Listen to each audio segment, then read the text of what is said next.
কৰিছে আৰু সেই শ্ৰম আইন কাৰ্যকৰী কৰাৰ কাৰণে তেওঁলোকে ধৰ্ম ভাষাৰ ভিত্তিত সাধাৰণ মানুহক শ্ৰমিকসকলক যি ভাগ ভাগ কৰাৰ কৌশল ৰচনা কৰিছে তাৰ বিৰুদ্ধে অহা 12 ফেব্ৰুৱাৰীত সমগ্ৰ ভাৰতবৰ্ষত যি সাধাৰণ ধৰ্মঘট বা ভাৰত বন্ধ এইটো সকলো যিহেতুকে শ্ৰম বিৰোধী শ্ৰম মানে ৰুল যি কোড আছে কাৰ্যকৰী কৰা বন্ধ কৰা আপোনালোকে 21 ফেব্ৰুৱাৰীত এটা সিদ্ধান্ত লৈছে।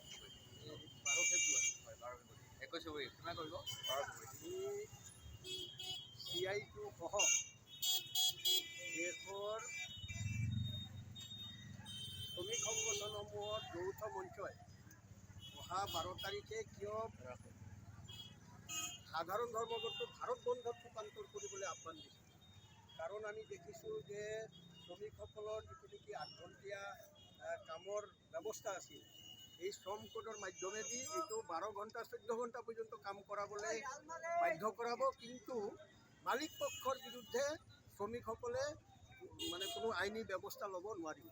যিটো আমি স্বাধীনতা সংগ্ৰামৰ আগত এই যে শ্ৰম আইন আমি শ্ৰমিকসকলে বিভিন্ন আন্দোলনৰ মাধ্যমেদি অৰ্জন কৰিছিল, এই আইনে এই শ্ৰমিকসকলৰ যিটো নেকি অধিকাৰ এই অধিকাৰ খৰ্ব কৰিব।